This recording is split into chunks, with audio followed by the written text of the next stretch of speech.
اللہ رب العزت کی حمد و ثنا اس کے پیارے محبوب نور مجسم رہبر مکرم شفیع معظم ہادی کل ختم رسول مولا کل مولا کائنات احمد مجتبی محمد مصطفیٰ صلی اللہ علیہ وآلہ وسلم کی بارگاہ پر انوار دربار گوہر بار کے اندر ہدیہ درود و سلام پیش کرنے کے بعد سامعین ناظرین حاضرین السلام علیکم ورحمۃ اللہ وبرکاتہ۔ اللہ رب العزت کا بڑا احسان اور اس کا فضل ہے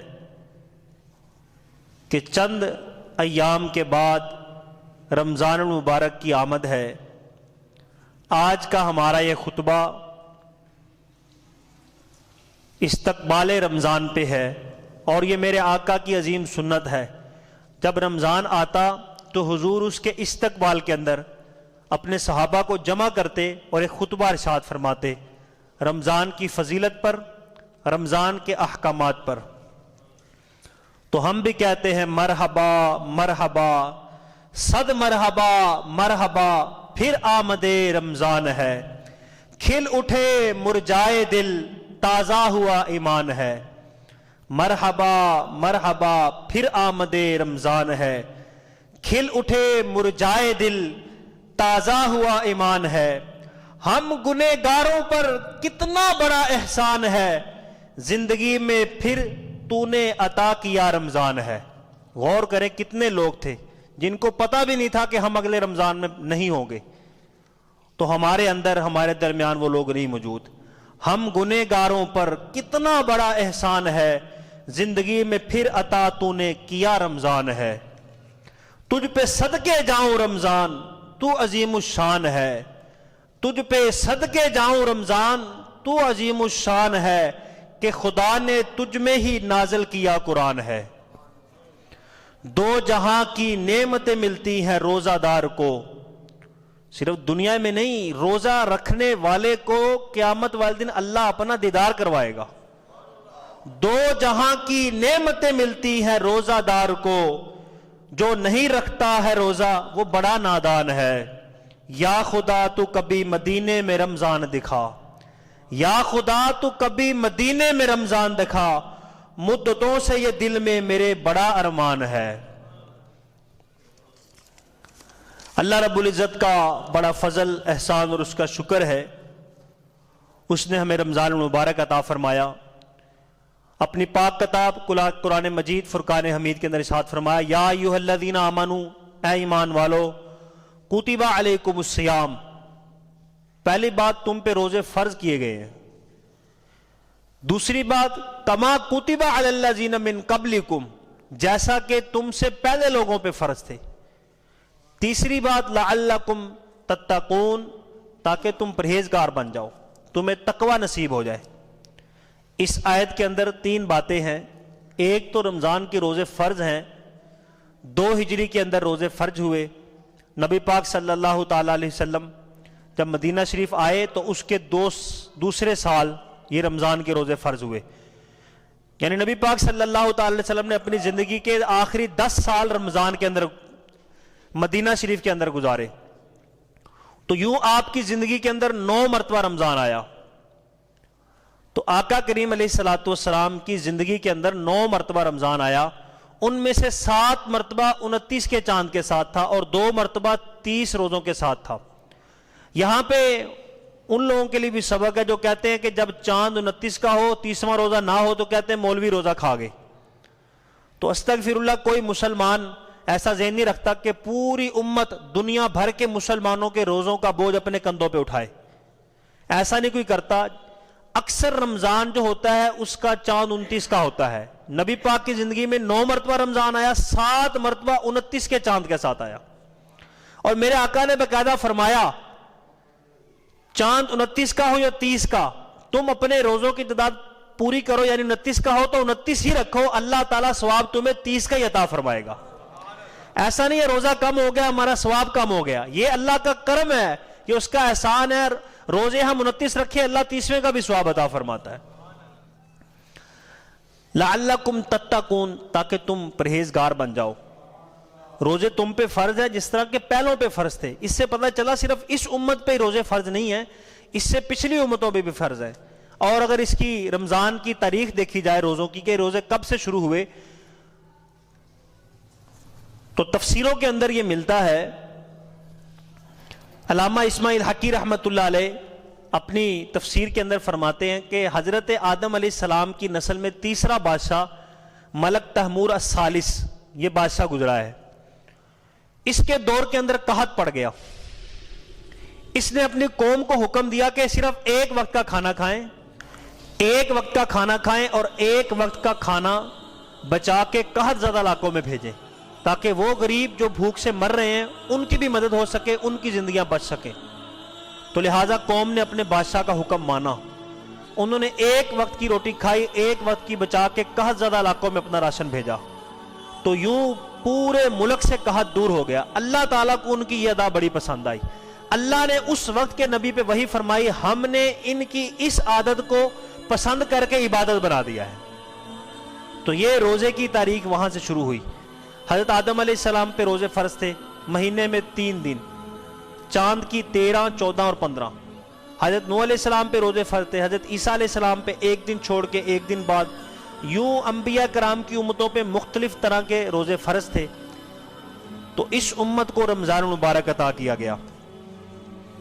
روزے تم پہ فرض کیے گئے ہیں جس طرح کے پہلی امتوں پہ فرض تھے, لعلکم تتقون تاکہ تم پرہیزگار بن جاؤ. اچھا, ایک ذہن کے اندر سوال آتا ہے کہ روزہ رکھنے سے بھوک کاٹنی پڑتی ہے, پیاس کاٹنی پڑتی ہے, تو کیا بندہ بھوک اور پیاس کاٹ کے پرہیزگار بن سکتا ہے؟ کس طرح تقویٰ مل سکتا ہے بھوک اور پیاس کاٹ کے؟ تو یاد رکھیں ہمارے 2 دشمن ہیں اور دونوں ہی دشمن بڑے خطرناک ہیں. وہ ہر وقت ہمیں دیکھ رہے ہیں لیکن ہم انہیں کسی وقت بھی نہیں دیکھ سکتے. ایک شیطان اور ایک نفس, ایک ظاہری دشمن, ایک باطنی دشمن. ایک ہمارے اندر چھپا بیٹھا ہے اور ایک ہمارے باہر چھپا ہے. یہ دونوں ہمیں نظر نہیں آتے, دونوں ہمیں دیکھتے ہیں, اور ان دونوں کے درمیان ایک تنہا کمزور جسم ہے جو ان کا مقابلہ کرتا ہے. تو یہ 2 ہمارے دشمن ہیں, ایک شیطان اور ایک نفس. ان میں سے بڑا دشمن نفس ہے جس نے شیطان کو بھی شیطان بنایا. جب اللہ تعالیٰ نے کہا کہ سجدہ کر, کہا کہ میں سجدہ کروں, تو وہ انانیت آئی, میں آئی. تو یہ نفس کہتا ہے میں. تو یہ اللہ تعالیٰ کے لیے چیز زیب دیتی ہے, بندے کے اندر انانیت نہیں ہونی چاہیے, میں نہیں ہونی چاہیے. ایک بزرگ رحمت اللہ علیہ تھے, ان کی بڑی اچھی عادت تھی, وہ بزرگ میں نہیں کہتے تھے. اپنی زندگی کے اندر انہوں نے کبھی میں کا لفظ ہی نہیں ادا کیا. جب کسی کو پتہ چلا تو ایک بڑا شاطر چلاک سا بندہ تھا, بڑا متکبر, وہ کہنے لگا چلو میں دیکھتا ہوں کس طرح ان کی زبان پہ میں نہیں آتا. وہ بزرگوں کے پاس چلا گیا, کہنے لگا حضرت ایک مسئلہ تو بتائیں, وہ کیا چیز تھی جس نے شیطان کو مردود کیا؟ اللہ کی بارگاہ سے جس نے شیطان کو نکالا وہ کیا چیز تھی؟ اس کا یہی ذہن تھا کہ یہ بزرگ کہیں گے کہ اس نے میں کہا تھا کہ میں سجدہ کروں, میں آگ سے بنا ہوں, یہ مٹی سے بنے ہوئے. تو بزرگوں کی زبان پہ میں آ جائے گا تو میں کہوں گا دیکھا, کہتے تھے کہ ان کی زبان پہ کبھی زندگی میں نہیں آیا تو میں نکلوا دیا میں نے. کہنے لگا حضرت مسئلہ بتائیے وہ کیا چیز تھی جس نے شیطان کو جنت سے نکالا, جس نے شیطان کو مردود کیا؟ تو نماز ہونے والی تھی. حضرت صاحب وہ بھی اس کے دل کی حالت کو بھانپ گئے, اس کی چلاکی کو. تو آپ نے فرمایا کہ نماز ہو جائے پھر بتاتے ہیں. نماز پڑھی گئی, نماز کے بعد سلام پھیرا, بیٹھ گئے. کہا کہ وہ کون بندہ تھا جو مسئلہ پوچھ رہا تھا کہ شیطان کو کس نے نکلوایا, کس چیز نے نکلوایا؟ کہنے لگا میں. کہا بس اسی چیز نے شیطان کو نکلوایا. کیا بزرگوں کا انداز تھا, کبھی اپنی زندگی کے اندر زبان کے اندر. یہ 2 دشمن ہیں, ایک نفس, یہ بڑا دشمن ہے جس نے شیطان کو بھی شیطان بنایا, اور دوسرا شیطان. شیطان نے ہمارے دل کے اوپر قبضہ کیا ہوتا ہے اور نفس اس کی مدد کرتا ہے. تو یوں بندے سے گناہ سرزد ہوتے ہیں. جب دل پہ قبضہ ہو جائے پھر سمجھو پورے جسم پہ قبضہ ہو گیا. اس کی مثال ہم سادہ یوں لیتے ہیں, ہمارے ساتھ یہ معاملہ چل رہے ہوتے ہیں, موسم بڑا اچھا خوبصورت ہو اور ہوا بھی ٹھنڈی چل رہی ہو, لیکن دل نہ چاہے بستر سے نکلنے کا تو بندہ نہیں نکلتا. کھانا اچھے سے اچھا آگے پڑا ہو لیکن دل نہ چاہے کھانا کھانے کو تو بندہ کہتا ہے میرا جی نہیں کر رہا. حالانکہ کھانا بہت اچھا ہے, مزیدار ہے, لیکن جب دل ہی نہیں کر رہا تو پھر بندہ نہیں کھاتا.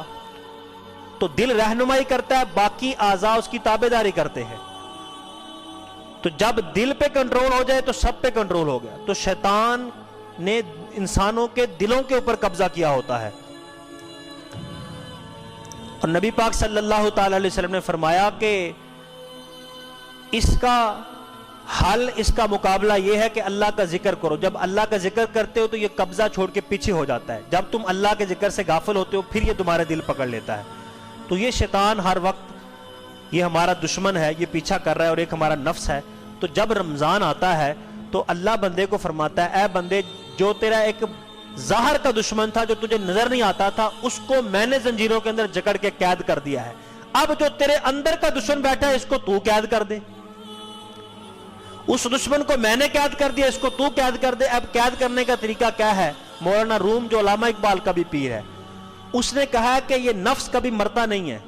ہاں, اس کو کمزور کر سکتے ہو, اس کو دبا سکتے ہو, اس کو ہرا سکتے ہو, لیکن یہ اندر کا چور اندر ہی رہتا ہے. جب مرتا ہے بندہ پھر ہی یہ مرتا, ویسے نہیں مر سکتا. اس کے 3 طریقے ہیں اس کے مقابلہ کرنے کے, اس کے شر سے بچنے کے. فرمایا ایک تو اس کو خاموشی کا نیزہ مارو, نمبر 2 تنہائی کی تلوار, اور نمبر 3 بھوک کا وار. یہ 3 ہتھیار جس کے پاس ہوں تو یہ وہ نفس سے مقابلہ کر سکتا ہے, نفس سے بچ سکتا ہے.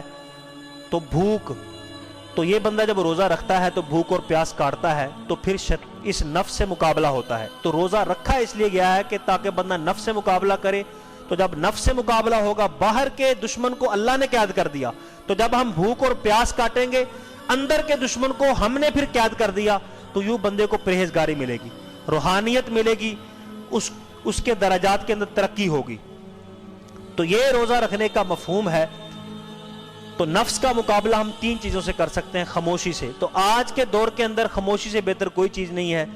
جب بھی ہم کسی مجلس کے اندر, کسی محفل کے اندر بیٹھتے ہیں, تو آپ کو پتہ ہے 2 بندے جب بیٹھتے ہیں, جھوٹ, غیبت, چغلی, یہ سارا کچھ عام ہوتا ہے. تو اس کا ایک ہی طریقہ ہے, یا تو بندہ مسجد کے اندر آ جائے پھر محفوظ ہو سکتا ہے, یا کسی اللہ والے کی صحبت میں بیٹھا ہو پھر محفوظ ہو سکتا ہے, یا تیسرا بندہ خاموشی اختیار کر لے. تو جتنے بندے کے جسم کے اندر اعضاء ہیں, تو ہر اعضاء اگر بندے کا گناہ کرتا ہے تو سب سے زیادہ جسم کے جس حصے سے گناہ ہوتا ہے وہ زبان ہے. تو زبان کو کنٹرول کر لیا تو سمجھو بندہ کامیاب ہو گیا. اس لیے خاموشی یہ ہتھیار بتایا گیا کہ نفس, اس کے ذریعے, یہ اس کا بہت بڑا جال ہے, اس کے ذریعے بندے سے گناہ کرواتا ہے. تو بندہ تنہائی اختیار کر لے, یا بندہ اللہ والوں کی صحبت اختیار کر لے, یا مسجد کو اللہ تبارک و تعالیٰ کا بندہ پناہ گاہ بنا لے. تو یوں نفس کا مقابلہ ہو سکتا ہے. تو نبی پاک صلی اللہ تعالیٰ علیہ وسلم نے رمضان المبارک کی آمد سے پہلے اپنے صحابہ کو جمع کیا. تو شعبان کے آخری ایام تھے, ان میں حضور علیہ الصلوۃ والسلام نے یہ خطبہ ارشاد فرمایا کہ اے لوگو, تم پہ ایک بہت بڑا مہینہ سایہ فگر ہونے والا ہے, جس کا ہر لمحہ رحمت بھرا ہے, جس کی ہر گھڑی بخشش والی ہے, جس کا ہر منٹ اللہ تعالیٰ کا فضل اور رحمت سے بھرا ہوا ہے. فرمایا اس کے اندر ایک رات ایسی ہے جو 1000 مہینوں کی راتوں سے افضل ہے. تو اندازہ کرے رمضان المبارک اتنی بڑی برکت اور فضیلت والا مہینہ ہے جس کی ایک رات 1000 مہینوں کی راتیں مقابلہ نہیں کر سکتی. تو پورے رمضان کا مقابلہ کوئی کس طرح کر سکتا ہے؟ ایک رات 1000 مہینوں کی راتوں سے افضل ہے, تو پورا رمضان کتنا افضل ہوگا. پھر فرمایا اس کے اندر اللہ تبارک و تعالیٰ تمہارے نفل کا ثواب فرضوں کے برابر کر دیتا ہے, اور تمہارے فرضوں کا ثواب اللہ 70 گنا بڑھا دیتا ہے. فرمایا صبر والا مہینہ ہے, اور صبر کا ثواب صرف جنت ہی ہے. پھر فرمایا وہ مہینہ آنے والا ہے لوگوں جس کے اندر مومن کا رزق بڑھا دیا جاتا ہے. مسلمانوں کو کافر یہ طعنہ دیتے ہیں کہ رزق بچاؤ موہم, یہ جو مسلمان روزہ رکھتے ہیں یہ رزق بچاؤ, اپنا راشن بچانے کے لیے ایسا کام کرتے ہیں. ایسی بات نہیں ہے, بلکہ رمضان کے اندر تو پورا سال وہ جو نعمتیں نہیں کھائی ہوتی, اللہ تبارک و تعالیٰ مسلمانوں کے دسترخوانوں پہ وہ نعمتیں بھی بھیج دیتا ہے. ایسی رنگ برنگی نعمتیں ہر گھر کے اندر ہوتی ہیں. تو اللہ تبارک و تعالیٰ رمضان کے اندر مومن کا رزق بڑھا دیتا ہے. پھر نبی پاک صلی اللہ تعالی علیہ وسلم نے ارشاد فرمایا کہ روزہ دار جب کسی کو روزہ افطار کرواتا ہے تو اللہ تعالیٰ اس کے سارے پچھلے گناہ معاف کر دیتا ہے اور جہنم سے اس کے لیے آزادی لکھ دیتا ہے۔ روزہ دار جب کسی کو روزہ افطار کراتا ہے اس کے سارے پچھلے گناہ معاف کروا دیتا ہے۔ تو صحابی نے عرض کی یا رسول اللہ صلی اللہ تعالی وسلم، ہم میں سے بہت سے ایسے طاقت نہیں رکھتے کہ ہم روزہ افطار کرائیں۔ اب بھی کوئی سمجھ رہے ہوں گے کہ روزہ افطار کروانے کے لیے بڑی دیگیں پکانی پڑتی ہوگی، فرنی پکانی پڑتی ہوگی، بڑے میٹھے شربت پکانے پڑتے ہیں، سموسے بہت زیادہ لانے پڑتے ہیں۔ تو نبی پاک صلی اللہ تعالی وسلم نے ارشاد فرمایا کہ اس کا مطلب یہ نہیں ہے، حضور نے فرمایا کہ جو دودھ کا ایک گھونٹ پلا کے یا کھجور کا ایک دانہ کسی کو کھلا کے روزہ افطار کر دے، اللہ تبارک و تعالیٰ اس کے سارے پچھلے گناہ معاف کر دیتا ہے۔ تو یہ تو ہر بندہ ہی کر سکتا ہے، اس کے سارے پچھلے گناہ معاف ہو جائیں گے، اللہ تعالیٰ جہنم سے آزادی لکھ دے گا۔ پھر اللہ تعالیٰ اس کو اتنا اجر عطا فرمائے گا جتنا روزہ رکھنے والے کو اجر دیا ہے۔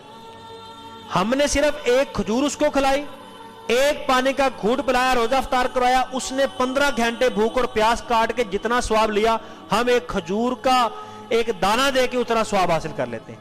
اور فرمایا جتنا روزے دار کو اللہ ثواب عطا فرماتا ہے، افطار کروانے والے کو اتنا ثواب عطا فرمائے گا، اور روزہ رکھنے والے کے ثواب میں بھی کوئی کمی نہیں ہوگی۔ کوئی یہ نہ سمجھے کہ اس کا ثواب لے کے اس کو دے دیا کیونکہ افطار جو اس نے کروایا ہے، نہ محبوب فرماتے ہیں کہ اس کے ثواب کے اندر بھی کوئی کمی نہیں ہوگی، جتنا اس کو ثواب ملا اتنا اللہ اپنے فضل سے افطار کروانے والے کو بھی۔ پھر فرمایا کہ افطار کے وقت اللہ تبارک و تعالی جب افطار کا وقت آتا ہے تو جہنم سے ایسے 10 لاکھ گنہگاروں کو آزاد فرماتا ہے جن پہ جہنم واجب ہو چکی ہوتی ہے۔ اب اندازہ کریں، ایک حدیث کے اندر لفظ یہ ہے کہ اللہ تبارک و تعالی افطاری کے وقت مانگی گئی دعا رد نہیں فرماتا۔ جس وقت افطار روزہ کھل رہا ہوتا ہے اس وقت جو دعا مانگی جائے وہ قبول ہوتی ہے، وہ رد نہیں ہوتی۔ اور ہم نے افطاری وقت تو افراتفری مچائی ہوتی ہے، یہ بھی لے آؤ، وہ بھی لے آؤ، فلاں بھی رہ گیا، وہ بھی رہ گیا ہے۔ تو ہم یہ غور کریں کہ یہ وہ وقت ہے کہ جس وقت ہماری دعا رد نہیں ہوگی۔ پوری فیملی کے ساتھ بیٹھیں جب روزے کا افطار کا وقت ہو تو یہ حدیث پیش نظر رکھیں کہ اس وقت اللہ تبارک و تعالیٰ افطار کے وقت 10 لاکھ گنہگاروں کو جہنم سے آزاد فرما رہا ہے۔ تو اس وقت رو کے ہاتھ اٹھا کے دعا مانگیں، اے اللہ جن 10 لاکھ کو آج تو آزاد کر رہا ہے ان 10 لاکھ کے اندر ہمارے پورے گھرانے کا بھی نام لکھ لے، اے اللہ میری پوری فیملی کو بھی بخش دے۔ تو یہ وہ وقت افطار ہے، افراتفری مچانے کا وقت نہیں۔ پھر نبی پاک صلی اللہ تعالیٰ علیہ وآلہ وسلم نے ارشاد فرمایا کہ جتنا اللہ تبارک و تعالیٰ ہر افطاری کے وقت روزے گنہگاروں کو جہنم سے آزاد کرتا ہے، جب جمعے کا دن آتا ہے، تو آج جمعے کا دن ہے تو اگلا جمعہ ہم رمضان کے اندر بیٹھے ہوئے ہوں گے، رمضان ہوگا، تو جب جمعے کا دن آتا ہے تو ہر روز اللہ تبارک و تعالیٰ نے جتنے جہنمی آزاد کیے ہوتے ہیں ان کی تعداد کے مطابق اتنے جہنمی جمعے والے دن آزاد فرماتا ہے۔ اور جمعے کی ہر گھڑی کے اندر اللہ تعالیٰ 10 لاکھ جہنمیوں کو آزاد کرتا ہے۔ کوئی سیکنڈ جمعے کا خالی نہیں گزرتا، ہر گزرنے والے سیکنڈ کے اندر۔ اب اندازہ لگائیں گھنٹوں کے اندر کتنے منٹ ہوتے ہیں، ہر منٹ کے اندر کتنے سیکنڈ ہوتے ہیں، پھر 24 گھنٹے کے اندر کتنے سیکنڈ بنتے ہیں، اور ایک سیکنڈ کے اندر اللہ 10 لاکھ جہنمیوں کو آزاد کرتا ہے۔ تو جمعہ کتنا برکت والا دن ہے۔ تو رمضان المبارک کے اندر خاص طور پہ گناہوں سے بھی ہم نے بچنا ہے۔ حضرت مولا علی رضی اللہ تعالیٰ عنہ فرماتے ہیں کہ اللہ تبارک و تعالیٰ نے اگر اس امت کو عذاب دینا ہوتا تو اس امت کو نہ کبھی رمضان عطا کرتا نہ سورۃ اخلاص عطا کرتا۔ اللہ نے اس امت کو سورۃ اخلاص اور رمضان دیا، یہ اس بات کی نشانی ہے اللہ اس امت کو بخشنا چاہتا ہے۔ تو یہ بڑی کرم نوازی ہے۔ نبی پاک صلی اللہ تعالی وسلم کا فرمان بھی ہے، جس طرح پچھلے جمعے سنا، حضور علیہ الصلوۃ نے فرمایا کہ جو رمضان پائے پھر اس کی بخشش نہ کروا سکے وہ ذلیل و رسوا ہو گیا، وہ تو ہلاک ہو گیا۔ رمضان آیا ہی بخشش کے لیے ہے، تو بندہ اپنے گناہوں کی بخشش مانگے، اللہ تبارک و تعالیٰ سے بخشش کروائے۔ اور ایک حدیث پاک کے اندر آتا ہے کہ جو رمضان ہے یہ مومن کے لیے غنیمت ہے اور منافق کے لیے بوجھ ہے۔ دو طرح کے لوگ ہیں، جتنی دنیا بستی ہے مسلمان دنیا بھر میں جہاں کہیں ہیں، دو کیٹیگری ہیں۔ اب ہم خود اپنے آپ کو دیکھیں، اپنے آپ کا موازنہ کریں، محاسبہ کریں کہ ہم کس کیٹیگری کے اندر آتے ہیں۔ جب رمضان آتا ہے کچھ تو لوگ وہ ہیں جو رمضان کو بوجھ سمجھتے ہیں کہ کب یہ گزرے گا۔ رمضان کے دن کو کھانے پینے والی دکانیں بند ہوتی ہیں، افراتفری آوازاری ہوتی ہے، ان کو سگریٹ نہیں مل رہی ہوتی، ان کو کھانے پینے کے لیے نہیں مل رہا ہوتا، اور پھر وہ رمضان کا روزہ نہیں رکھ رہے ہوتے۔ بعض کو نزلہ، سر درد اور وہ چھوٹی چھوٹی بیماریوں کا بہانہ لگا کے وہ روزہ چھوڑ رہے ہوتے ہیں۔ ایک تو وہ لوگ ہیں جن کے لیے رمضان بوجھ بنا ہوا ہوتا ہے، اور ایک وہ لوگ ہیں، صحابہ پورا سال رمضان کا انتظار کرتے تھے، پورا سال اور پھر جب رمضان آ جاتا تھا ایسی تیاری ہوتی تھی ان کی رمضان کی، ٹوٹ کے عبادت کے لیے پڑ جاتے تھے، اپنے سارے کام چھوڑ دیتے تھے صحابہ، ہر کام چھوڑ کے ٹوٹ کے عبادت کی طرف پڑ جاتے تھے۔ تو نبی پاک صلی اللہ علیہ وسلم نے فرمایا کہ رمضان مومن کے لیے غنیمت اور منافق کے لیے بوجھ ہے۔ تو اب بندہ خود اندازہ کر لے کہ میں اس کو بوجھ سمجھتا ہوں یا غنیمت سمجھتا ہوں۔ تو رمضان المبارک کے اندر گناہوں سے بندے کو بچنا چاہیے۔ حضرت مولا علی رضی اللہ تعالیٰ عنہ ایک قبرستان کے اندر گئے تو اندر سے رونے کی آوازیں آئی، تو یا اللہ عز و جل اس قبر کے حالات مجھ پہ منکشف کر دے۔ تو جب آپ کو قبر کے پردے کھولے گئے تو آپ نے دیکھا کہ قبر کے اندر بندہ آگ کے اندر جل رہا ہے، چاروں طرف سے آگ لگی ہوئی ہے، آگ کے اندر لت پت ہے۔ تو وہ جب حضرت مولا علی کو دیکھتا ہے مردہ، وہ گنہگار کہتا ہے اے مشکل کشا مجھے بچائیے، انا حریق فی النار و انا غریق فی النار، میں آگ کے اندر جل رہا ہوں، میں آگ کے اندر ڈوبا ہوا ہوں، اے علی بچائیے مجھے۔ تو اوپر سے آواز آتی ہے ہاتف غیب سے، اے علی اس کی سفارش نہ کرنا۔ تو غور کریں، حضرت مولا علی رضی اللہ تعالیٰ عنہ، مولا مشکل کشا کو روک دیا جاتا ہے کہ اس کی شفاعت نہیں کرنی۔ جو سب کی مشکل کشائی فرمانے والے آقا کے غلام ہیں ان کو کہا جاتا ہے ان کی شفاعت نہ کریں۔ تو حضرت مولا علی عرض کرتے ہیں اے مالک، یہ اس نے کون سا ایسا گناہ کہ اس کی شفاعت نہ کروں؟ تو اللہ تبارک و تعالیٰ کی بارگاہ سے آواز آتی ہے، یہ دن کو تو روزے رکھتا تھا لیکن روزوں کے اندر یہ اپنی راتوں کو گناہوں کے اندر گزارتا تھا۔ آج بھی ایسے نوجوان ہوں گے جو پہلے پلاننگ کر رہے ہوں گے کہ کام سے جلدی چھٹی ہو جاتی ہے، میچ کس وقت فکس کرنا ہے۔ اور بہت سے روزے دار ایسے ہوتے ہیں کہ بجائے نیکیاں کرنے کے رمضان کا روزہ رکھ کے اب رمضان کا روزہ اب ٹائم بھی تو پاس کرنا ہے، 14-15 گھنٹے کا روزہ کس طرح پاس کرنا ہے؟ یا تو وہ ٹی وی پہ فلم ڈرامہ دیکھ کے، یا موبائل پہ فیس بک دیکھ کے، یا پھر لڈو اور تاش کھیل کے گزار رہے ہوتے ہیں۔ تو اب روزہ رکھ کے جو بندہ گناہ کرے تو حضرت مولا علی کو شفاعت کے لیے روک دیا کہ اس کی سفارش نہ کرو، یہ رمضان کے اندر گناہ کرتا تھا۔ تو بندہ غور کرے اپنے آپ کو کہ ہم نے رمضان کس طرح گزارنا ہے، میرے آقا کا کیا انداز تھا۔ تو نبی پاک صلی اللہ تعالیٰ علیہ وآلہ وسلم کا انداز مبارک یہ تھا کہ رمضان المبارک جب آتا تو حضرت عائشہ الصدیقہ رضی اللہ تعالیٰ عنہ فرماتی ہیں کہ حضور علیہ الصلوۃ والسلام رمضان المبارک کے اندر اپنی کمر بستر پہ نہیں لگاتے تھے۔ ایک ہم امتی ہیں ادھر کہ یا کھا لیا یا سو لیا، بستر سے کمر ہٹتی نہیں ہے۔ اور نبی پاک صلی اللہ تعالی وسلم کا انداز یہ تھا کہ رمضان المبارک کے اندر اپنی کمر بستر پہ نہیں لگاتے تھے۔ تلاوت قرآن، خوب درود اور خوب نمازیں، خوب نفل، خوب امت کے لیے دعائیں۔ جبریل امین آ جاتے تھے رمضان کے اندر، نبی پاک صلی اللہ تعالی وسلم سے قرآن سنتے تھے، اپنا قرآن جبریل حضور کو سناتے تھے، دور ہوتا تھا۔ تو ایک یہ میرے نبی کی تیاری ہے، رمضان جب آتا تھا تو کس طرح تیاری کرتے تھے، ایک ہماری تیاری ہے۔ اب کاروباری لوگ، دکاندار کیا تیاری کر رہے ہوں گے کہ رمضان آ گیا، اب بوتلوں سے دکان بھرنی ہے، اب کیچپ کی کمی ہے، کیچپ بھی چاہیے، فلاں چاہیے، فلاں چاہیے، رمضان کے اندر یہ بھی بکتی ہوگی۔ اور سبزیوں والے، فروٹوں والے اپنی دکانیں فروٹ سے، سبزیوں سے بھر لیتے ہیں۔ اور گھر کے اندر کیا پلاننگ چل، لمبی لمبی لسٹیں عورتیں بندوں کو تھما دیتے ہیں، یہ بھی لانا، یہ بھی لانا، یہ بھی لانا ہے۔ اور ہم کیا کرتے ہیں کہ دسترخوان پہ یہ بھی ہو، آج یہ بھی ہو، آج افطاری کے اندر یہ بھی ہو۔ یہ ہماری تیاری چل رہی ہے۔ اور میرے آقا کریم علیہ الصلوۃ والسلام کی تیاری کیا تھی کہ سارا دن بھی عبادت کے اندر، رات بھی بستر پہ کمر نہیں لگتی تھی۔ تو یہ نبی پاک صلی اللہ تعالی علیہ وآلہ وسلم کی تیاری تھی۔ تو حضور علیہ الصلوۃ والسلام پھر جب رمضان المبارک آتا تو آقا کریم علیہ الصلوۃ والسلام، حدیث پاک کے اندر آتا ہے کہ نبی پاک صلی اللہ تعالی وسلم کی سخاوت تیز چلنے والی آندھی سے بھی زیادہ تیز چلنے لگ جاتی تھی۔ تو یہ انداز تھا رمضان المبارک کے اندر۔ ویسے میرے آقا بڑے سخی ہیں، کریم ہیں، اب بھی میرے آقا کریم علیہ الصلوۃ والسلام کا صدقہ ہے جو ہمارے پاس ہے، اب بھی وہ سخاوت کر رہے ہیں۔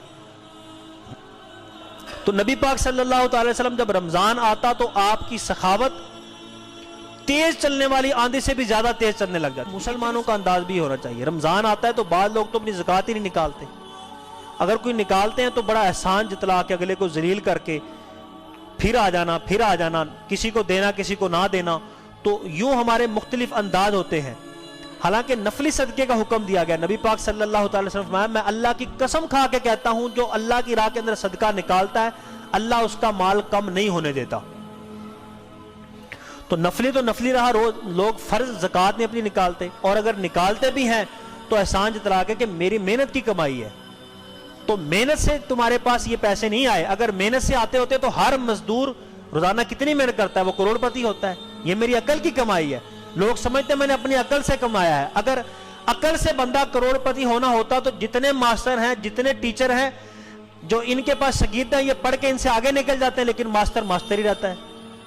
تو اگر عقل سے دولت آتی تو سارے ماسٹر کروڑپتی ہوتے، تو پتہ چلا نہ عقل سے آتی ہے نہ محنت سے آتی ہے، اللہ کے فضل اور اس کی مہربانی سے آتی ہے۔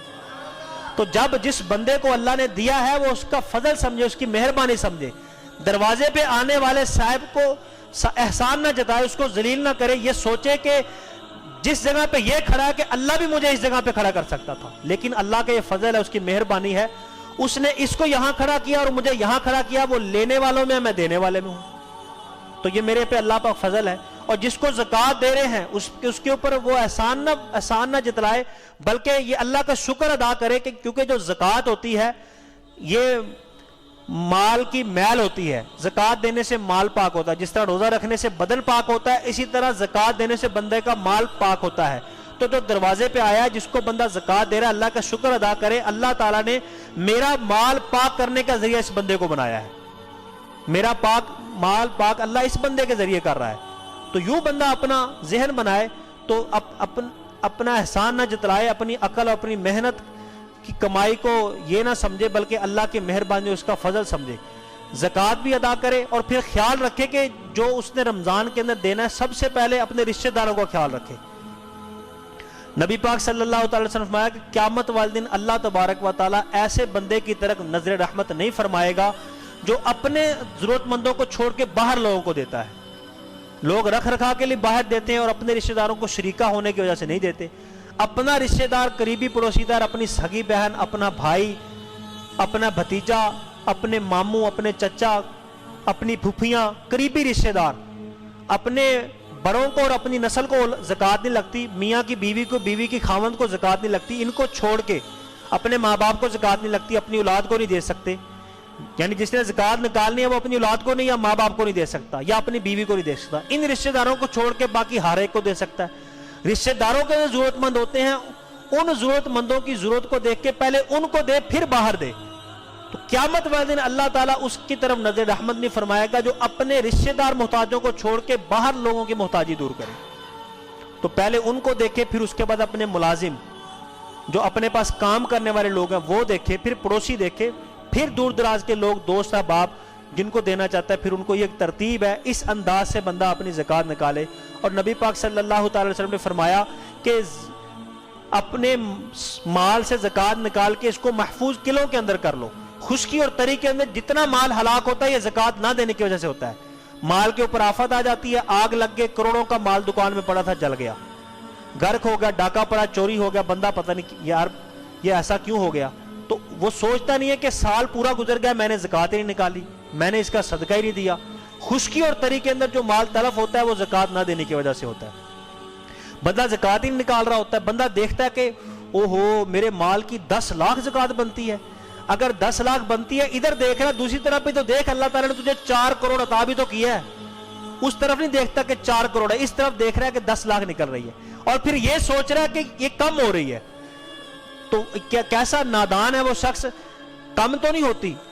اللہ تبارک و تعالیٰ کا وعدہ ہے کہ اللہ تبارک و تعالیٰ 10 گنا بڑھا کے عطا فرماتا ہے، اس سے بندے کا مال بڑھتا ہے۔ جس طرح آپ سمجھیں کھیت کے اندر کوئی کسان بیج ڈالنے کے لیے اس کے پاس 4 بوریاں ہیں، اب وہ 4 بوری بیج ڈالتے وقت سوچے کہ یہ 4 بوریاں ہیں اور ڈال کے کہے کہ اوہو میری 4 بوری ضائع ہو گئی، وہ تو بڑا بے وقوف ہے۔ اگر بیج ڈال کے 4 بوریاں کھیت کے اندر کے ضائع ہو گئی تو وہ یہ نہیں سوچتا 4 بوریاں ڈالی ہیں تو پھر 6 مہینے بعد 400 نکلیں گی بھی تو 400 بوری نکالے گا وہ تو صحیح 6 مہینے بعد، تو وہ یہ دیکھے کہ میرا 4 کروڑ مال ہے، 10 لاکھ نکل رہا ہے، تو اگر اس کی زکوٰۃ نکالوں گا پھر اللہ اور کتنا مال بڑھائے گا، جتنی زکوٰۃ بڑھتی ہے پھر اتنا مال بھی اس کا بڑھتا جاتا ہے۔ تو یہ اللہ تبارک و تعالیٰ کے ساتھ بندہ اپنا جو فرض ہے اس کو بھی ادا کرے، اور نفلی طور پہ بھی نبی پاک صلی اللہ تعالی وسلم کا طریقہ رمضان کے اندر یہ تھا کہ تیز آندھی کی طرح آپ کی سخاوت چلنے لگ جاتی تھی، تیز آندھی سے بھی تیز۔ تو ہر ایک کا خیال رکھے، اپنے کو، پرائے کو، غریب کو، پڑوسی کو، بندہ چند گھر فوکس کر لے کہ یہ میری گلی کے ہیں، یہ میرے محلے کے ہیں، یہ میرے رشتہ دار ہیں، ان کا خیال میں نے رکھنا ہے، ان کی اچھی عید میں نے کروانی ہے، ان کے گھروں کے اندر میں نے راشن پہنچانا ہے۔ لوگ مسجدوں کے اندر دیتے ہیں، ٹھیک ہے، مسجدوں کے اندر بھی افطاری بھیجنی چاہیے، اچھی بھیجتے ہیں، اچھی سے اچھی بھیجتے ہیں، لیکن یہاں پہ ایک تو بڑی بے ادبی ہوتی ہے، گندگی پھیلتی ہے، اور پھر اگر ایک غریب مسجد کے اندر اچھی افطاری آئی ہے تو ایک غریب ہی کھائے گا مرد آ کے. اگر کسی کے گھر کے اندر بھیجیں گے تو جو گھر کی مائیں بہنیں عورتیں وہ بھی کھا لیں گی, تو بندہ گھروں کے اندر بھی زیادہ بھیجے. تو یوں انداز اپنانا چاہیے. صحابہ کرام کا یہی طریقہ ہوتا تھا. ایک مرتبہ مدینے کے اندر قحط سالی آ گئی, بڑے لوگ پریشان, تو نبی پاک صلی اللہ تعالیٰ علیہ وسلم کی بارگاہ کے اندر حاضر ہوئے, عرض کی یا رسول اللہ صلی اللہ تعالیٰ علیہ وسلم قحط سالی آ گئی, کھانے کے لیے کچھ نہیں. حضور نے فرمایا پریشان نہ ہو, شام تک اللہ تبارک و تعالیٰ ہمیں رزق بھیج دے گا. جس رب نے وعدہ کیا ہے پیدا کیا وہ رزق بھی بھیجے گا, شام تک تمہارا رزق آ جائے گا. جب شام پڑی تو 100 اونٹ گلے کے بھرے ہوئے مدینے کے اندر آ گئے. یہ حضرت عثمان غنی کے تھے. اب دیکھیں کہ وہ ڈیل کس طرح ہوتی ہے کاروبار کی, جس کو ڈیل کہتے ہیں, وہ انداز کیا تھا صحابہ کرام کا. 100 گلے کے بھرے ہوئے اونٹ حضرت عثمان غنی کے مدینے کے اندر آ گئے. تو جتنے مدینے کے تاجر تھے, ڈیلر تھے, وہ سارے حضرت عثمان غنی کے گھر کا گھراؤ کر کے بیٹھ گئے. حضرت ہمیں دیں, حضرت مجھے دیں, حضرت ہمیں دیں, غریبوں کو بڑی ضرورت ہے, ہم آپ سے خرید کے ان تک پہنچائیں, ان کو بیچیں. تو حضرت عثمان غنی رضی اللہ تعالیٰ نے سب کو اندر بٹھا لیا. اب میٹنگ شروع ہو گئی. کہا کتنے دو گے؟ کہا 10 کے 12 دیں گے. یعنی 12 کا مطلب یہ ہے کہ 20% دیں گے آپ کو نفع. اب یہ بہت زیادہ نفع ہے کہ جتنے کا بندہ نے مال لیا اس پہ 20% نفع مل رہا ہو. حضرت عثمان غنی رضی اللہ تعالیٰ نے فرمایا کہ نہیں, یہ بہت کم ہے. کہا کہ ہم آپ کو 10 کا 13 دیتے ہیں. تو آپ نے کہا یہ بھی کم ہے. تو کہا 15 دیتے ہیں. 15% کا مطلب یہ ہے کہ جتنے کا مال آیا اس سے آدھا 50% نفع. کتنا زیادہ نفع ہے. حضرت عثمان غنی رضی اللہ تعالیٰ کہنے لگے مجھے اس سے بھی زیادہ مل رہا ہے. لوگ بڑے حیران ہیں, حضرت سارے مدینے کے ڈیلر تو یہاں بیٹھے ہوئے ہیں, اس سے زیادہ نفع آپ کو کون دے گا؟ آپ کس کو بیچیں گے؟ ہمیں بیچ کے دکھائیں, کس کو دیں گے؟ اپنے مال کے اوپر 50% زیادہ اور آپ کو نفع دے رہے ہیں. تو آپ اندازہ کریں, یوں سمجھ لیں کہ پورے گجرانوالہ کے اندر چاول اگر ختم ہو گیا ہے, کسی کے پاس چاول نہیں ہے, ایک بندہ جس کا 100 ٹرک چاول کا آیا ہے, اب پورے گجرانوالے کے ڈیلر اس کے پاس جھوم گئے, کھڑے ہیں, اور اس کو ان 100 چاول کے ٹرکوں کے اوپر 50% نفع دے رہے ہیں. جتنا تیرا مال ہے اتنا آدھا اور تجھے نفع دیتے ہیں. تو اب وہ جس کے پاس یہ مال تجارت ہوگا وہ جتنا نفع چاہے وہ کمانا چاہے کما سکتا ہے. لیکن حضرت عثمان غنی رضی اللہ تعالیٰ نے پھر بھی سودا نہیں کر رہے. کہا مجھے اس سے بھی زیادہ مل رہا ہے. کہا کون دے گا آپ کو؟ ہم سارے یہاں موجود ہیں. کہا میرا رب مجھے دے گا.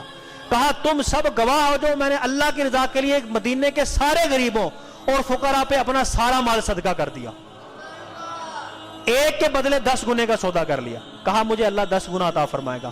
وہ جو 100 اونٹ بھرے ہوئے تھے گلے کے, وہ 100 کے 100 پورے مدینے کے اندر بانٹ دیے. ہر گھر کے اندر خوشحالی آ گئی, ہر برتن بھر گیا اور ہر بندہ خوشحال ہو گیا. اور آج تک کوئی مجھے کتاب سے یہ نکال کے نہیں دے سکتا کہ حضرت عثمان غنی رضی اللہ تعالیٰ عنہ غریب ہوئے ہوں یا مرتے وقت ان کے پاس مال کم ہو. جس طرح زندگی گزر رہی تھی, آپ کروڑوں پتی سے اربوں پتی بنتے جا رہے تھے. جب آپ فوت ہوئے, آپ نے پردہ فرمایا تو اربوں کے مالک تھے آپ. تو اگر یہ بندہ سوچ رکھے کہ یہ میرے 5 لاکھ 2 لاکھ زکات نکل رہی ہے, یہ میں دوں گا تو یہ تو بڑے کم ہو جائیں گے, تو پھر حضرت عثمان غنی رضی اللہ تعالیٰ کی زندگی پڑھیں, کیا ان کا مال کبھی زندگی کے اندر کم ہوا؟ دینے سے کم نہیں ہوتا, دینے سے بڑھتا ہے. یہ اللہ اور اس کے رسول کا وعدہ ہے. تو نبی پاک صلی اللہ تعالیٰ علیہ وسلم نے فرمایا کہ رمضان کے اندر اپنی سخاوت کو بڑھا دو, تیز کر دو. یہ میرے نبی پاک صلی اللہ علیہ وسلم کی عظیم سنت مبارکہ تھی. تیز آندھی سے بھی سخاوت آپ کی تیز چلنے لگ جاتی تھی. پھر فرمایا جب رمضان آتا ہے تو اللہ اپنی رحمت کے دروازے بھی کھول دیتا ہے, اللہ جنت کے دروازے بھی کھول دیتا ہے, اللہ آسمانوں کے بھی سارے دروازے کھول دیتا ہے. کوئی رکاوٹ باقی رہتی نہیں بندے کے اعمال قبولیت کے اندر, کہ بندے کے اعمال جب اوپر چڑھتے ہو سکتا ہے آسمانوں کے دروازے بند ہو. چلو آسمانوں کے دروازے کھلے ہو, اس کی رحمت کے دروازے بند ہو, اور رحمت کے دروازے چلو بند ہو, جنت کے دروازے بند ہو, تو اللہ جنت کے دروازے بھی کھول دیتا ہے, اپنی رحمت کے سارے دروازے بھی کھول دیتا ہے, اور اللہ آسمانوں کے بھی سارے دروازے کھول دیتا ہے. تو اللہ تعالیٰ پورا سال روزہ رکھنے والے کے لیے جنت کو سجاتا ہے. جنت کو کہتا ہے تو سج دھج رمضان روزے دار کے لیے, تو روزے دار کے لیے جنت کو سجایا جاتا ہے. حضور فرماتے ہیں کہ اگر روزے دار کو پتہ چل جاتا کہ اس کے اندر اللہ نے کتنی برکت رکھتی ہے, تو میری امت تمنا کرتی کہ کاش پورا سال ہی رمضان رہتا. اور ادھر ہم دیکھیں کہ کتنے سست ہیں, کتنے نادان ہیں, چھوٹی چھوٹی بیماری پہ روزے کو چھوڑ رہے ہوتے ہیں. جان بوجھ کے جس نے ایک روزہ چھوڑا، حضور فرماتے ہیں کہ وہ 9 لاکھ سال جہنم کے اندر جلایا جائے گا. جان بوجھ کے جس نے ایک روزہ چھوڑا 9 لاکھ سال. اور اگر کسی عذر کی وجہ سے بھی چھوڑا تو پھر بھی جو برکت ہے وہ بہت زیادہ ضائع ہو گئی. بندہ یعنی کسی عذر کی وجہ سے چھوڑے، گنہگار تو نہیں ہوتا لیکن اس کی قضا بعد میں بندہ کر لیتا ہے. لیکن جو رمضان کے روزے رکھنے کے اندر اللہ تعالیٰ نے برکت رکھی ہے، حضور فرماتے ہیں کہ جب بندے کا ایک روزہ رمضان کا قضا ہو جائے، اس کے بدلے میں بندہ پوری زندگی بھی روزہ رکھتا رہے تو وہ جو روزہ قضا ہوا اس کے اندر جو اللہ نے برکت رکھی تھی اس برکت تو نہیں پا سکتا، وہ والی برکت نہیں مل سکتی. اس لیے بندہ مشقت کرے، تکلیف برداشت کرے، چھوٹی موٹی بیماری ہے، بلڈ ہے، شوگر ہے، اس کو برداشت کرے، روزہ رکھے. روزہ رکھنے سے بندہ بیمار نہیں ہوتا. میرے نبی علیہ الصلوۃ والسلام کا ہر جملہ حق ہے، آپ کا ہر فرمان حق ہے. نبی پاک صلی اللہ علیہ وسلم نے فرمایا کہ روزہ رکھو، اللہ تبارک و تعالیٰ تمہیں صحت عطا فرمائے گا. روزہ رکھنے سے تو صحت ملتی ہے، روزہ رکھنے سے کس نے کہا کہ بندہ بیمار ہوتا ہے؟ پھر نبی پاک صلی اللہ تعالیٰ علیہ وسلم نے ارشاد فرمایا کہ اعمال 7 طرح کے ہیں. 2 عمل وہ ہیں جو واجب کر دیتے ہیں، اور 2 عمل وہ ہیں کہ ان کا اجر ان کے برابر ملتا ہے، اور 1 عمل وہ ہے جس کا بدلہ اللہ 10 گنا عطا فرماتا ہے، اور 1 عمل وہ ہے جس کا اللہ تعالیٰ 700 گنا عطا فرماتا ہے، اور 1 عمل وہ ہے بندے کا جب وہ کرتا ہے تو اس کا کوئی حساب ہی نہیں، اللہ بغیر حساب کے عطا فرماتا ہے. پھر نبی پاک صلی اللہ علیہ وسلم نے وضاحت فرمائی جو ہم اپنی زندگی کے اندر عمل کرتے ہیں، اچھے یا برے، نیک یا بد، ان کی 7 قسمیں بنتی ہیں. تو ان 7 قسموں میں سے 2 قسمیں تو وہ ہیں جن سے واجب ہو جاتی ہے چیز. اب واجب کیا ہوتی ہے؟ حضور نے فرمایا کہ بندے کا نیک عمل ہے، بندہ اس انداز سے نیکیاں کرتا ہے کہ کرتے کرتے پوری زندگی اپنی نیکیوں کے اندر، اپنی عبادت کے اندر اللہ تبارک و تعالیٰ کے علاوہ کسی کو شریک نہیں ٹھہراتا، صرف اللہ کو رب مانتا ہے، ایک خدا مان کے اس کی عبادت کرتا ہے، اور پھر اسی حالت میں زندگی سے ہاتھ دھو بیٹھتا ہے، چلا جاتا ہے. تو اپنے رب کے ساتھ کسی اور کو شریک نہیں ٹھہراتا تو اللہ تعالیٰ اس پہ جنت واجب کر دیتا ہے. اور بندہ اگر اپنے رب کے ساتھ کسی کو شریک ٹھہرائے تو اللہ اس پہ جہنم واجب کر دیتا ہے. تو یہ 2 عمل ہیں. بندہ اپنے کسی عمل کے اندر کسی کو شریک نہ ٹھہرائے تو جنت ملتی ہے، اگر ٹھہرائے تو پھر جہنم. تو یہ 2 عمل ہیں جو واجب کر دیتے ہیں.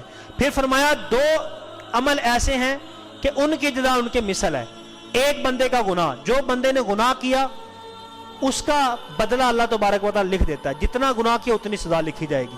اب قیامت والے دن اللہ کی مرضی ہے، اللہ تعالیٰ بخشے یا اس کا بدلہ لے لے. اور ایک عمل دوسرا وہ ہے جس کا بدلہ اس کی مثل ہے، وہ بندے کی نیت ہے. بندہ کسی نیک کام کا ارادہ کرتا ہے لیکن پورا نہیں کر پاتا، اللہ تبارک و تعالیٰ جس نیک کام کا ارادہ کیا ہے اللہ تعالیٰ وہ نیک کام کرنے کا ثواب عطا فرما دیتا ہے. تو یہ وہ 2 عمل ہے جن کا بدلہ ان کی مثل ہے. ایک گناہ جو بندہ کرتا ہے اس کی مثل اس کو سزا ملے گی، گناہ اس کی مثل ملے گا. اور ایک بندہ نیت کرتا ہے نیک عمل کی لیکن نہیں کر پاتا، اللہ تعالیٰ نیت کے مطابق اس کا ثواب عطا فرما دیتا ہے. تو ہر کام میں اچھی نیتیں کرنی چاہیے. نبی پاک صلی اللہ علیہ وسلم نے فرمایا کہ مسلمان کی اچھی نیت اس کے عمل سے بڑھ کے ہے، اور اچھی نیت مسلمان کو جنت کے اندر پہنچا دیتی ہے. تو کسی بھی کام کو بغیر نیت کے نہ کریں، اچھی نیت اللہ اور اس کے رسول کی رضا کے لیے کریں، عبادت سمجھ کے کریں، فائدہ پہنچانے کے لیے کریں. تو جو بندہ نیت کرے گا اگر پورا نہ بھی کر سکا اللہ تعالیٰ اس نیک کام کرنے کا ثواب عطا فرما دے گا. پھر حضور نے فرمایا ایک بندے کا عمل وہ ہوتا ہے کہ اللہ تعالیٰ اس کا 10 گنا اجر عطا فرماتا ہے. وہ کون سا ہے؟ وہ جب بندہ کوئی نیکی کرتا ہے اللہ تعالیٰ ہر نیکی کا بدلہ 10 گنا اس کو عطا فرماتا ہے. ایک عمل وہ ہے کہ اللہ تعالیٰ اس کا بدلہ 700 گنا عطا فرماتا ہے. وہ کیا ہے؟ وہ اللہ کی راہ کے اندر خرچ کرنا. جب بندہ اللہ کی راہ کے اندر کوئی خرچ کرتا ہے، مسجد کے لیے، مدرسے کے لیے، اپنے رشتہ داروں پہ، غریبوں پہ، جس انداز میں بھی صدقہ خیرات زکوٰۃ نکالتا ہے اللہ تعالیٰ ہر پیسے کے بدلے اس کو 700 گنا عطا فرماتا ہے. اب ایک عمل باقی رہ گئے، یہ 6 ہو گئے. 2 وہ ہے جو واجب کر دیتے ہیں، جو ہیں 2 عمل ان کے مثل اجر ملتا ہے، اور ایک وہ ہے کہ اللہ تعالیٰ 10 گنا عطا فرماتا ہے، ایک وہ ہے اللہ تبارک و تعالیٰ 700 گنا عطا فرماتا ہے. یہ 6 ہو گئے. 7واں عمل وہ بندے کا روزہ ہے. جب بندہ روزہ رکھتا ہے تو اللہ تبارک و تعالیٰ کے ہاں اس کا اجر بغیر حساب کے ہے، کوئی حساب ہی نہیں ہے. اس کا اجر اللہ تعالیٰ اس کو بغیر حساب کے عطا فرماتا ہے. اللہ فرماتا ہے اس کا اجر میں خود ہی ہوں. وَأَنَا أُجْزَى بِهِ، جو روزہ رکھتا ہے اس کا اجر میں خود ہی ہوں، یعنی اس کو میرا قرب مل جاتا ہے، اس کو اللہ تعالیٰ کی قربت مل جاتی ہے، اللہ تبارک و تعالیٰ کی محبت مل جاتی ہے. تو یہ رمضان المبارک آ رہا ہے، بندہ گناہوں سے اپنے آپ کو حفاظت کے اندر بچا کے خوب نیکیوں کے اندر اس کو گزارے، روزہ رکھنے کی نیت، خوب اچھے اچھے اعمال کر کے بندہ دن رات اس کا جو ہے وہ نیکیوں کے اندر گزارے۔ اللہ تعالیٰ کی بارگاہ میں دعا ہے اللہ تعالیٰ نے جو سنا اللہ تعالیٰ قبول فرمائے، آنے والا رمضان ہمارے لیے بخشش نجات کا سبب بنائے۔ وآخر دعوانا الحمدللہ۔